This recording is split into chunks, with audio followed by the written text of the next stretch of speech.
Boss, alam niyo po, pagka di ba may kapatid, dyan sa Mormon Church, pag may kapatid kayong bading at tomboy, tago nyo. Oo. Tapos pag inita nila yun, ganun na nga. Oo. Pero sa abroad, ewan ko lang, baka sa Pinas lang yan. Oo. Kasi sa abroad kasi malaya eh. Lalo sa US. Baka, ewan ko. Hindi, nangyari nun sa amin dati. Ay, di kami mahal ng aming magulang. Tapos yung tatay ko yan eh, sa totoo lang. Oo. Lagi niya pinapera pa nanay ko. Kaya yun, lagi niya inubusan ng pera. Tatay ko yan? Ano kasi yun? Pag manggagamit yun. Oo. Hindi inubos na niya pera ng nanay ko, tapos kami, bahala na naman kung saan. Ngayon, itong nanay ko, tinira kami doon. Ewan ko, kung sino nagsabi doon sa nanay ko, itira daw doon sa Mormon. Sa Pamilya Martinez. Ang sabi, daw,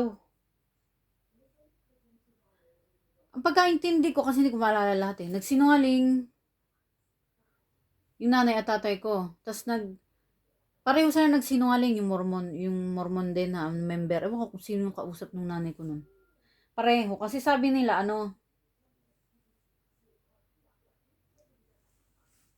pagkaunawa ko, parang gano'n na nga, yun, sad reality. Ginagamit lang kami para sa charity. Para pag may mag-donate, gano'n. Yung pagkaunawa ko. Parang gano'n, ginagawa kaming Oo. Ba't ko nasabi? At saka, sa mga, kasi ginawa sa amin yun eh. Sa mga tao dyan, ito lang masabi ko. Sa inyo mga boss, pagka po kayo, gusto nyo tumulong, wag nyo ipilit na tutulong dahil wala naman pala kayong maitutulong. Kasi ganito yan, pinipilit nila na may maitutulong. Ipagsasama mo sa maniwala ka sa hindi mo pwede pagsamahin ng hindi mo kadugo sa sarili mong anak. O ampon mo sa sarili mong pamilya. Bakit? Magsisilusan yan eh. Common sense. Consider to mo, na may feelings yan, mga tao yan eh. Seselos yan, magagaw, mag-iingitan. Oh. So sana kayo, huwag niyo pagsasamahin. Kasi talagang yan, may away talaga dyan, maniwala ka. Mayroon. Kung gusto mo mag-ampon na hindi mo kadugo, huwag mo ipagsasama sa Kasi ang nangyari, nananadya sila, iniinggit kami. Oo. Meron silang bahay, meron kami pagkain, kayo wala. Nang api talaga. Nang api. Salbahe talaga yan, pamilya na yan. Bakit? Hindi ako marunong magbasa magsulat. Nung nalaman nilang daw ako marunong magbasa magsulat, lalo silang nagwarla. 'Di ba dapat nga common sense naman, mahirap naman ang Pinas. Marami naman diyang mahirap. So common sense naman hindi naman lahat pinalad. Pero sila ibang klase. Alam mo mga tao dyan sa Mormon Church, mga yan, hipokrito. Doon ko sana nininira Pero okay lang pumunta kayo doon. Wala naman akong papala dyan eh. Bahala kayo sa buhay nyo kung gusto nyo Basta sinabi ko ng totoo. Basta mag-ready lang kayo kasi hipokrito yan. Pagkausap mo mga bastos yan. Pag wala kang pera, tae ka dyan. No.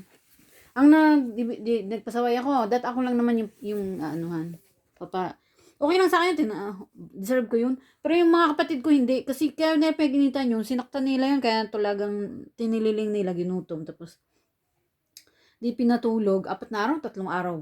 Basta hindi ko na maalala Tapos, sinaktan nila yung physical. Yung talaga yung pinuruhan nila yung dalawang tomboy at bading daw. Ang hinala ko dyan, galit sila sa tomboy at bading. Hindi naman sa bading yung mga kapatid ko. Kaso, ewan ko.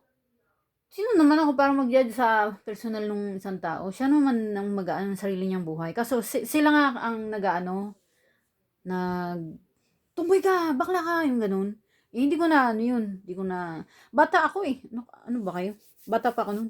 Ba't sana kung matanda? Alam nila yan, sarili nila, matatanda na sila eh. Ilang taon lang ako noon, mga 7 years old yata, 8 or Siyempre ang utak ko, hindi pa talaga hindi pa matured. Oo. Kaya paano, lahat yung kasalanan ko. Hindi ang tinutukoy ko dito, ginusto nila yon na ganunin kasi salbahe talaga sila. Kasi ang inala ko galit sila sa bakla tomboy. Anong kinalaman nun sa kasarian sa Tingin ko lang kayo ba? Anong mga, yung mga, anong tingin nyo kung para sa akin, walang kinalaman yun sa kasarian? Oo. Para sa akin, pero ewan ko sa inyo. Bahala kayo. Sabagay, di mo ako naghahanap kakampi. Bahala kayo sa buhay nyo. Pakialam ko kung hindi nyo ako suportahan. Basta ako tingin ko lang ganun. Walang kinalaman yun sa kasarian. Eh di, ginanon nila yun. Bakla tomboy, bakla ganyan. Tapos sinaktan nila yun. Yung tagay, pinaka kawawa.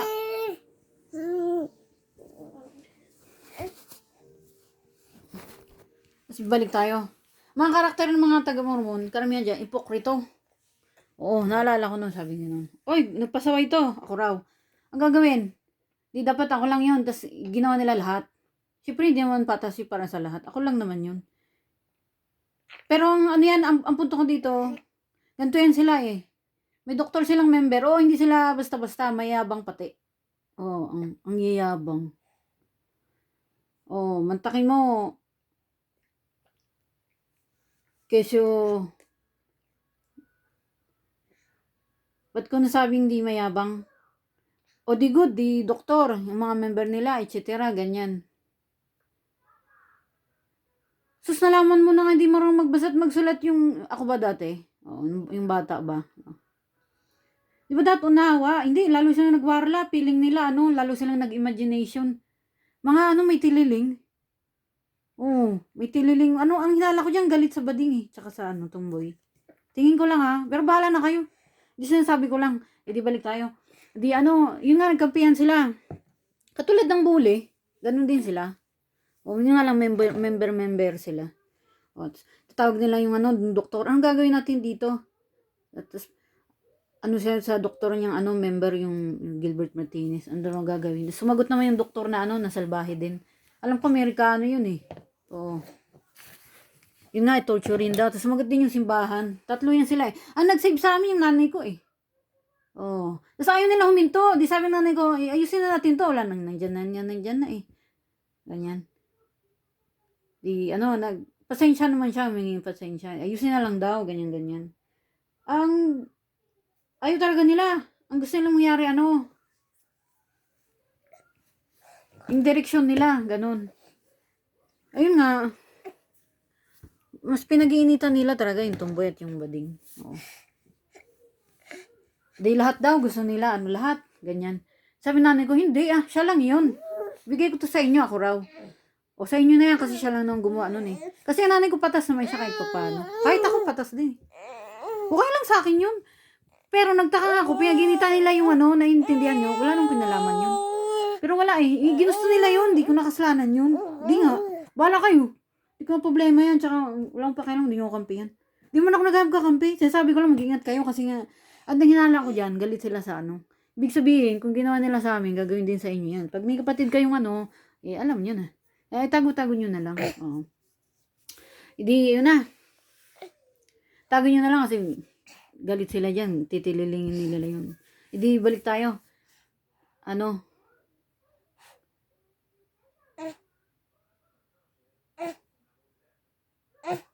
Hindi, ayaw na lang tumigil. Hanggang kamatayan, ganun. Takot sila kasi sinabihan silang nanay ko. May kilala kong mangkukulam eh. Sabing ganun. Subukan mong idedo yung mga anak ko. Idedo ko din lahat. Bubusin ko pamilya mo, buong pamilya mo, maniwala ka. Sabi ng nanay ko, natakot sila. Pati yung simbahan, nasyokot. Kasi may ganun kami kilalang mangkukulam eh. Magaling talaga. Pero hindi ko na sabihin kung sino siya. Pero ngayon, kasi siyempre, may sarili siyang buhay, lumipat na siya. Pero magaling talaga yun. Magaling. May lahi pa yung Kastila. Maganda. Kaya ang sinasag sa inyo, yung iba dyan, totoo. Yung iba naman hindi totoo. Pero ako nagsasabi, meron talagang magaling. At nasasabi kong totoo. Isa sa inyo dati yung ritual, yung iba niya totoo. Meron kasing tunay. Meron naman yung mga hindi tunay, nagpapanggap lang yun. Pero meron talaga ganyan tunay. Kaya ang kulam, masasabi ko, totoo yan. Kaya hindi sila nangungulam. Sabi ni Chester, kung totoo yan. At kinulam nila ako. Nahamon ko lahat ng makukulam. Alam mo kung bakit? Hindi siya kinukulam. Kasi ganito yan. Sabi nung lala ko, ito tunay yan naman kukulam Subok na namin niya kasi pinatrabaho namin yan dati Pero hindi kami nagtatrabaho hindi kami gumaganti. Hindi. Ano kami? Kinuwento ko naman sa inyo, yung may kapansanan nga kami kasama, hindi ko nga inaano Hindi naman sa yung binubuhat ko sarili ko, parang bait-bait ko. Hindi kasi katwiran ko, may karma kasi yan Niwala kasi ako sa karma una. At saka ano naman papala ako dun? Kaya sa tanongin ko, mga api pa ba ako ng Anong papala ako dun? Walay. Walay Siyempre doon kasama yung mapapala ka, yung kikita kang pera. Pero hindi yung ganun. Sila lang yun, ako hindi. Hindi ko na ano yun. Dapat nga, pag ang tao, kahit wala siyang kapansanan, tulungan mo pagka humingi lang ng tulong. Pagka hindi, wag mo lang anuhin. Ganun lang ang buhay, simple lang Kaya masabi ko, salbahe talaga yung mga tao na yun nabanggit ko. Kasi kahit may kapansanan, wala silang patawad. Di balik tayo. May pinatrabaho kami dun sa ang kukulang. Pinapahanap yung ganito. Nahanap niya. Ilang taon na yun, wala. Magaling. Yun lang yung pinatrabaho namin. Pero hindi yung yung nakikita niyo. Alam niyo ba't hindi nila kinukulam si Chester? Kasi, may balik yan sa kanila. Kaya, akala nyo, simple lang yung trabaho nila. Sabi na rin ni Commander Bantugan, ako nagpapatunay, magaling yan, si Commander Bantugan. Sila Miss J at Rudy Baldwin at Juby Vargas, tsaka yung iba pa, merong bago ngayon merong magaling Nakalimutan ko yung pangalan, alam niyo yung lalaki na, di ba? Dinedo yung bata. Cute pa naman, no? Na yung mama pala niya, sabi nila, lasinggera. Tapos pag galit, masama magalit, ganun. Malamang hinala nila ang nagdedo yung mama. Pero hindi pa nga sure. Natulpo rin, di ba? Nakalimutan ko yung pangalan ng magaling ngayon Si Noel ba yun? Noel, di ko maalala apelido. Mukhang magaling So sabi niya, pamilya daw yung nagdeads doon. Dahil tinuro niya na ng spirit. Sabi ko sa inyo mayroong tunay talaga niyan. Kaya hindi nila inaano si Chester. Bakit? Ini-ignore lang nila yung mga magagaling. Hindi nila kinukulam, etc. Kasi may balik yan sa kanila Meron. Akala nyo, simple lang yung trabaho ng tunay na mangkukulam, hindi nagpapanggap. Hindi may balik yan. Antakin mo, Diyos ba naman kinakalaban mo? Tingin mo ba, malalagpasan mo ang Diyos? Siyempre, hindi. Kaya lahat ng ginagawa nila, kapag pag may atraso talaga, dun ka lang nila anuhin. O pinatrabaho, kasi di ba gano'n naman yung nung iba.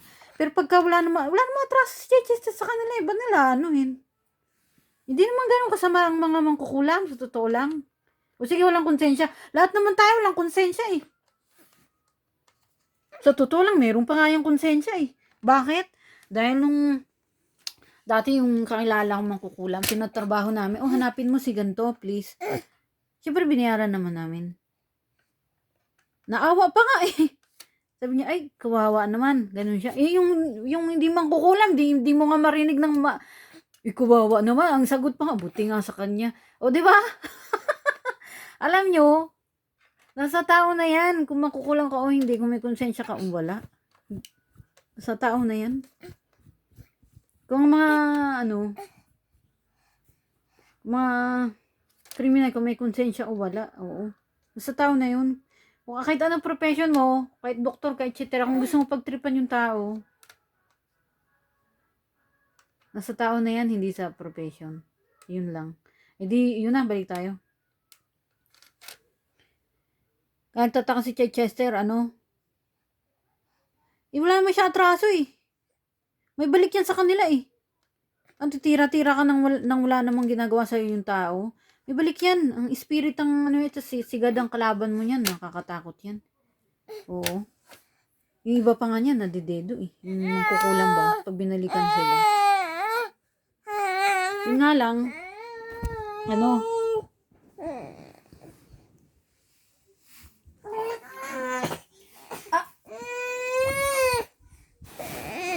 yun nga lang,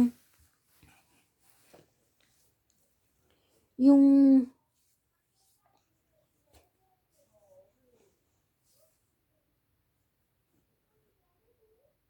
yun nga, di,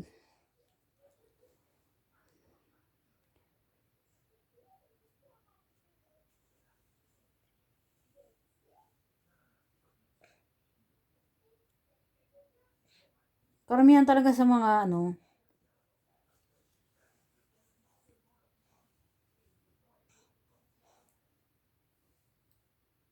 sa, yun, di, balik tayo kay, ano, si Commander Bantugan kasi, pag, di, pumunta kami doon, di ako yung inutusan ko. Hindi man talaga siya nagpapakita ng ano kasi busy siyang tao eh. Tsaka alam mo na sikat din kasi. Tsaka gano'n na nga may bayad kada ano. Hindi naman may bayad kada pag makita mo siya may bayad agad. Babayaran mo pag nakita mo siya. Hindi ibig ko sabihin ano. Kung gusto mo talaga siya, makita si Commander Bantugan, papagamot ka sa kanya, natural magbabayad ka. Tsaka lang siya lalabas. Pero kung wala ka namang ano, kailangan na ano, hindi siya basta-basta ano, yung picture-picture, ganun hindi. Oo. Hindi, balik tayo. Masabi ko tunay yan, magaling talaga yan si ano, Commander Buntugan. Sila Miss J at ano, J Costura, Juby Varga, tsaka sino pa ba? Yung Noel. Noah ba yun? Noel.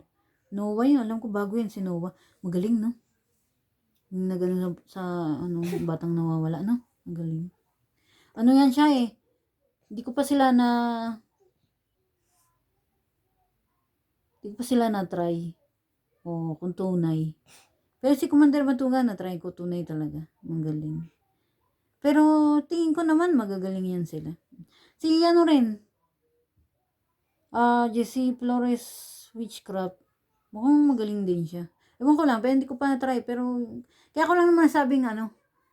Kasi hindi ko pa na-try. Pero mukhang magaling din naman. Oo. Buti na lang yung school, no? Gumawa ng paraan. Yung mga bag, transparent na.